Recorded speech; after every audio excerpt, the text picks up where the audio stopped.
Ooh, ooh, ooh. Check this out.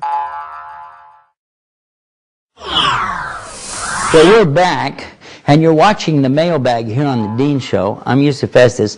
We've been talking about some of the harsh questions that come to Islam and the misunderstanding that goes with it. And before we wrap up today's program, I want to come back to the subject about the treatment of women again and repeat this.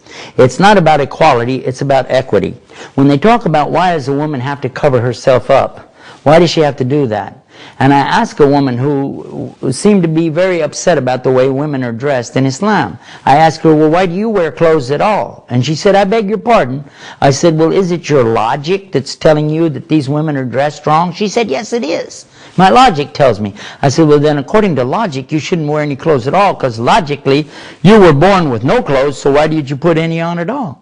She got upset. She said, modesty. I said, go ask these ladies. They'll tell you it's the same thing. The difference is, instead of letting a human being define what modesty is, they're accepting it from their Lord. Because this is the dress of all of the women of the time of the prophets on back. This is the way Mary dressed, the mother of Jesus, peace be upon him. This is the way that the women of Moses' times dressed. And these women are doing what? They're covering themselves up, just like nuns cover themselves up. And it's to show these are believing women. And it's also to protect them and protect their beauty from people who don't need to look at them. Their beauty is for their husbands. Their beauty is for their family. And they're protecting themselves according to God's rule and not worrying about human logic. That's an important point. Another thing people talk about is, why is it the women don't have the same things as men do in Islam? Because they're not the same. Where they're the same, it is the same. I'll give you an example off of the pillars of Islam, which we spoke about in another program. First pillar is that you have to say the Shahada and public declaration, I believe there's only one God and worthy of worship, and Muhammad is his messenger. A man says the same thing as a woman, no difference. The second one is the Salah, to establish our worship. The man prays 5 times a day, the woman prays 5 times a day. But a woman does not pray every day out of the month. During her monthly cycle, during her period, she does not pray, and she doesn't need to make up those days. So it's different because women are different from men. Now let's go to the next one.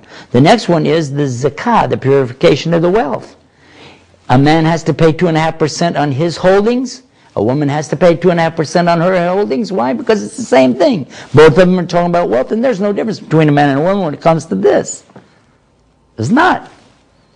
On her income, and what she holds in for a year, then it's the same as a man's income, what he holds for a year. So there's no difference. So they pay the same. But now let's go to the next one. Let's talk about, what about Ramadan? The month of Ramadan, there's fasting. Fasting every single day through the whole month, but not for the women. For the man, but not the woman, because again, during her monthly cycle, she doesn't fast those days. She makes them up at another time during the year when it's going to be convenient for her to do so. Then finally is the Hajj. The Hajj is the same for the men and the women, except what? Except the dress. The man wears 2 towels. The woman can wear the clothes that she likes to wear, because a woman walking around with 2 towels, now that's ridiculous. Plus, she doesn't have to go and do the Hajj if she doesn't have a mahram or a protecting man to go along with her.